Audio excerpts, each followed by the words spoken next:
Hello student, how are you? I am Shahid Khan and you are watching my YouTube channel Chem Galaxy with Shahid. So this is our mock test KPPSC practice test है। आज हम basically बड़ा easy सा test बनाया है। Like कभी कभी SS के लिए ना इस तरह के बड़े आसान से टेस्ट आ जाते हैं, तो बहुत इजी, इंतहा इजी, क्योंकि पहला मॉक टेस्ट था काफ़ी अर्से बाद, तो बहुत इजी टेस्ट बनाया। अब बाद में थोड़ा थोड़ा करके ना डिफ़िकल्टी लेवल बढ़ाता जाऊँगा, ठीक है। अब पहला क्वेश्चन है, कहते हैं विच ऑफ द फॉलोइंग सब एटॉमिक पार्टिकल कैरी ए पॉजिटिव चार्ज। पॉजिटिव चार्ज किस पे होते हैं आप सबको पता है कि प्रोटॉन पे पॉजिटिव चार्ज होते हैं, न्यूट्रॉन पे कोई चार्ज नहीं होता, और इलेक्ट्रॉन के ऊपर क्या होता है, नेगेटिव चार्ज होते हैं, न्यूक्लियस के ऊपर क्या होता है, पॉजिटिव चार्ज होते हैं। अच्छा, यहाँ पे अब टेक्निकल टर्म क्या है, न्यूक्लियस भी है, प्रोटॉन भी है। न्यूक्लियस इज़ नॉट ए सब एटॉमिक पार्टिकल्स, ठीक है। सब एटॉमिक पार्टिकल्स क्या है, प्रोटॉन है, और फंडामेंटल पार्टिकल भी है। ओके, नेक्स्ट चलते हैं, which of the following is example of a chemical change, melting ice into water. Chemical change क्या होती है, जिसमें कंपोजिशन जो है वो चेंज होती है, जिसमें सिर्फ स्टेट चेंज होती है, वो फिजिकल चेंज होती है। तो बर्निंग ऑफ वुड जो है ये आपके पास क्या है, केमिकल चेंज है जी। नेक्स्ट क्वेश्चन है, which of the following statement about atom is correct. कौन सी स्टेटमेंट एटम के about correct. Atom of different element have same number of proton, नहीं जी, गलत है। Atom of the same element have different number of neutrons, ये possibility है, जिसको isotopes बोलते हैं, तो बी ऑप्शन करेक्ट है जी। के next, atom can not be divided into smaller particle, atom always contain equal number of proton neutron, ये भी गलत है। नेक्स्ट है, विच what is the total number of electron in a neutral atom of carbon 12। Carbon का atomic number जो है वो 6 होते हैं, तो उसमें इलेक्ट्रॉन भी आपके पास क्या होंगे, 6 होंगे, क्योंकि वहाँ पे न्यूट्रल मेंशन है। ओके, कहते हैं which of the following represent the correct electronic configuration of N oxygen atom. Oxygen atom में 8 आपके पास इसके एटॉमिक नंबर होते हैं, तो इसकी इलेक्ट्रॉनिक कन्फिगरेशन 1s2 2s2 और इसी तरह 2p4 हुआ करती है। तो 2p4 देखें, हाँ यस, बी ऑप्शन आपके पास क्या है, करेक्ट है। नेक्स्ट है, which gas is responsible for the characteristic smell of rotten egg. Rotten egg क्या होते हैं, जो ख़राब अंडे होते हैं, तो हाइड्रोजन सल्फाइड है, ये रोटन एग की तरह स्मेल होती है इसकी। नेक्स्ट है, which gas is most abundant in earth atmosphere. तो कौन सी होती है, नाइट्रोजन होती है। नाइट्रोजन कितनी होती है, 78% होती है, ठीक है। और 21% आपके पास क्या होती है, ऑक्सीजन हुआ करती है। तो हमारा जो करेक्ट ऑप्शन है वो बी है। नेक्स्ट है, what is the chemical formula for ozone. Ozone का जो केमिकल फार्मूला बेटा वो O3 होता है, तो ये ऑप्शन हमारा करेक्ट है जी। नेक्स्ट है, which of the following statement describe the behaviour of molecule in a liquid. कहते हैं मालिक्यूल्स आर टाइटली पैक्ड, नहीं जी, molecules are loosely arrange and have high kinetic energy, तो बी ऑप्शन आपके पास क्या है, करेक्ट है। नेक्स्ट है, which of the following factor affect the boiling point of a liquid. तो pressure only, temperature only, both pressure and temperature, तो C option आपके पास करेक्ट है। ये दोनों आपके पास क्या करते हैं, इफेक्ट करते हैं। नेक्स्ट है, which of the following liquid has highest viscosity. तो हनी जो है इसकी विस्कोसिटी सबसे ज़्यादा होती है। विस्कोसिटी क्या होती है, रेजिस्टेंस टू मूवमेंट के, resistance to flow is called viscosity, जो फ्लो में रेजिस्टेंस आती है उसको बोलते हैं। Next, which of the following statement is true about amorphous solid. They have definite geometrical shape, they possess long range order, they exhibit sharp melting point, they consist of well defined crystal lattice arrangement. तो ये long को हटा के short, अगर they possess short range order, तो ये बात फिर ठीक हो जाएगी, मगर लॉन्ग की जगह जब शॉर्ट आएगा, बाकी सारे क्रिस्टलाइन सॉलिड की प्रॉपर्टीज़ हैं। नेक्स्ट है, which of the following substance is an example of ionic solid. तो आयनिक सॉलिड कौन सा है, सोडियम क्लोराइड, बी ऑप्शन इसका करेक्ट है। नेक्स्ट है, which of the following is property of metallic salt. They are typically brittle, they have low electrical conductivity, they ionic bonding, they can be hammered into thin sheet, तो D option आपका correct है। Next है, which statement best describe chemical equilibrium. Chemical equilibrium को कौन describe, the reaction has stop completely, the concentration of reactant higher than the product, the rate of forward reaction equal the rate of reverse reaction, तो C option आपके पास क्या है, correct है। Next है, in a chemical equilibrium system if the concentration of reactant is increase what will happen. जब reactants की concentration को इंक्रीज करते हैं तो फॉरवर्ड रिएक्शन प्रोसीड होते हैं और मोर प्रोडक्ट्स बनती हैं। तो हमारे पास जो okay, the reaction will shift to the right to produce more product, B option आपके पास क्या है, करेक्ट है।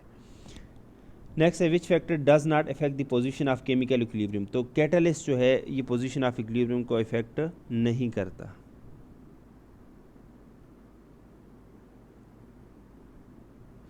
Which factor does not effect the rate of a chemical reaction. तो हमारे पास concentration of reactant, temperature, catalyst present, nature of product. तो nature of product ये इफेक्ट नहीं करता। Reactant, rate of reaction reactant बताता है। नेक्स्ट है the rate of a chemical reaction generally increase with decreasing surface area of reactants, नहीं जी। Lowering the temperature, increase the pressure, increasing the concentration of reaction, तो D option आपके पास correct है। Next which statement is true regarding the activation energy of a chemical reaction, तो activation energy determine speed, नहीं जी। Higher activation energy left for no, activation energy remain constant, catalyst decrease the activation energy of a reaction, तो D option आपके पास क्या है correct है। नीचे का आंसर भी लिखा गया जी, डी करेक्ट है। नेक्स्ट है which of the following statement is true about an endothermic reaction, तो एंडोथर्मिक क्या होते हैं, it absorb heat from the surrounding, तो ये ऑप्शन आपके पास क्या है करेक्ट है। ओके, नेक्स्ट है which of the following represent the correct equation for calculating the change in enthalpy of a reaction using bond energy, तो बेसिकली इसकी जो रिलेशन होता है कि delta is equal to bond energy of reactants minus bond energy of products, ये आपके पास होते हैं। तो ये ए ऑप्शन आपके पास क्या है करेक्ट है। नेक्स्ट है which of the following state is में true about a galvanic cell, galvanic cell आपके पास क्या करता है कि it converts chemical energy into electrical energy. दो तरह के सेल होते हैं, इलेक्ट्रोलाइटिक सेल और गैल्वानिक सेल। इलेक्ट्रोलाइटिक सेल क्या करते हैं कि इलेक्ट्रिकल एनर्जी को केमिकल में कन्वर्ट करते हैं, और ये वाला जो है गैल्वानिक केमिकल एनर्जी को इलेक्ट्रिकल में कन्वर्ट करता है। ओके, नेक्स्ट है which factor does not effect the rate of an electrochemical reaction, temperature भी इफेक्ट करते हैं, concentration of reactants, surface area of electrode, length of the electrolyte solution, तो ये डी ऑप्शन जी।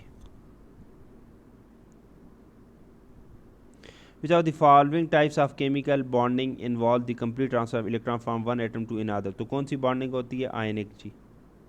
Next है which of the following compound is an example of covalent bonding, तो आपके पास क्या है वाटर, कोवलेंट बॉन्डिंग। नेक्स्ट है which of the following element belong to the P block of periodic table, तो आपके पास sodium, silicon, sodium S block, silicon, iron transition, uranium transition, तो सिलिकॉन वाला ऑप्शन जी करेक्ट है। पी ब्लॉक का तो पता है ना, एस ब्लॉक कौन से होंगे जिनमें आखिरी इलेक्ट्रॉन एस सब शेल में आए, पी ब्लॉक जिनमें आखिरी इलेक्ट्रॉन पी सब शेल में आए, डी ब्लॉक जिनमें आखिरी इलेक्ट्रॉन डी सब शेल में आए, और एफ ब्लॉक जिसमें last electron F sub shell में आए। और इसकी क्लासिफिकेशन कुछ इस तरह से होती है कि ठीक है, इस तरह की प्रोडक्ट टेबल है बेसिकली आपके पास। तो आपके पास ये जो है ये एस ब्लॉक, ये जो है आपके पास पी ब्लॉक, ये आपके पास डी ब्लॉक, और ये आपके पास क्या होता है एफ ब्लॉक हुआ करता है। Okay, which of the following element is noble gas, noble gas कौन सी है, नियॉन होती है, ठीक है। तो आपके पास ऑप्शन सी करेक्ट जी। नेक्स्ट है which of the following element is not considered a transition element, तो जिंक को ट्रांजिशन एलिमेंट कंसिडर नहीं करते, क्यों नहीं करते, क्योंकि डी इसके आपके पास क्या होते हैं कंप्लीट होते हैं, नॉन टिपिकल ट्रांजिशन एलिमेंट्स इनको बोलते हैं। Which of the following transition elements is known for its use in jewellery due to its attractive lustrous appearance and resistance to tarnish, तो आपके पास सिल्वर है, ए ऑप्शन करेक्ट है जी। Next है which of the following element is most commonly found in organic compound, तो organic compound में carbon होता है, उसके बाद सेकंड जो ज़्यादा होते हैं वो ऑक्सीजन होते हैं जी। Which of the following function group is found in alcohol, कभी कभी इस तरह सिंपल भी आ जाते हैं, ठीक है, तो हाइड्रोक्सिल ग्रुप होते हैं basically. Which of the following is an unsaturated hydrocarbon, ethane, propane, benzene, तो आपके पास बेंजीन आ जाएगा जी। नेक्स्ट है which of the following hydrocarbon is an alkane, alkane कौन सा है, ब्यूटेन आ जाएगा जी। Which of the following alkyl halide is expected to undergo the fastest S N two reaction कौन देता है, आपके पास बेसिकली वो देते हैं ना प्राइमरी देखें तो सारे प्राइमरी है। फिर आप लीविंग ग्रुप को देखेंगे तो ये आपके पास सी ऑप्शन, इसमें गुड लीविंग ग्रुप है। Which of the following alkyl halide is most like to undergo E2 elimination when treated with a strong base, E2 वही प्राइमरी देंगे और गुड लीविंग वाला देगा, तो सी ऑप्शन।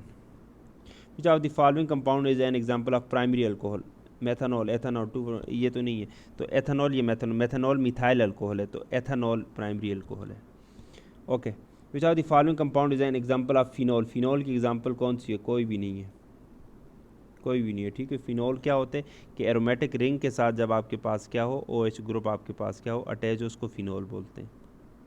नेक्स्ट है which of the following compound is N aldehyde, aldehyde कौन सा है, फार्मल्डिहाइड, इथेनॉल, तो ये फार्मल्डिहाइड ही है ना। Which function group is present in both aldehyde and ketones, कौन सा फंक्शन ग्रुप है, तो कार्बोनाइल ग्रुप। नेक्स्ट है which are the following function group is present in carboxylic acid, alcohol, carbonyl group भी होता है, और बेहतर इससे अगर ये चीज़ अगर लिखी हो ना फिर उसको टिक करेंगे कार्बोक्साइल ग्रुप, ठीक है। कार्बोनाइल के साथ जब OH लगो तो उसको कार्बोक्साइल ग्रुप बोलते हैं, COOH ये वाला, ठीक है। नहीं तो कार्बोनाइल ग्रुप है तो उसको टिक कर लें। Next which of the following carboxy is commonly found in vinegar. Vinegar में क्या होते हैं, एसिटिक एसिड होते हैं। इसका कितना होते हैं, तकरीबन 5% सोल्यूशन होते हैं, 5% सोल्यूशन होते हैं। क्या मतलब कि 5 लीटर ये ले लें और 95 लीटर आपके पास क्या हो, वाटर हो, तो आपके पास सिरका बन जाता है। नेक्स्ट है which macromolecule is primary responsible for storing and transmitting genetic information in living organism. तो आपके पास न्यूक्लिक एसिड होते हैं जी। Next, which of macromolecule is commonly referred to as the building block of life and plays a crucial role in various biological processes, enzymatic and structural support। तो कौन सा है, protein है जी। So this is all about session. जैसे बहुत easy session था मैंने आपको बताया, और 45 MCQs हमने विद इन 11 मिनट्स कर लिए, ठीक है। Wish you good luck. Next test थोड़ा डिफ़िकल्टी लेवल इंशाल्लाह मैं बढ़ाता जाऊंगा। अब मैं ये बहुत इजी था, नेक्स्ट थोड़ा सा टफ, फिर इस तरह थोड़ा थोड़ा करके टेस्ट आपके टफ होते जाएंगे। तो इस तरह चीज़ों को रिवाइज़ करें, और इसमें तो किसी का कोई गलत होना ही नहीं चाहिए कि 1 आवर का टेस्ट जो है तो 10 मिनट्स 11 मिनट्स में हो सकता है, ठीक है। Wish you good luck. Thank you so much.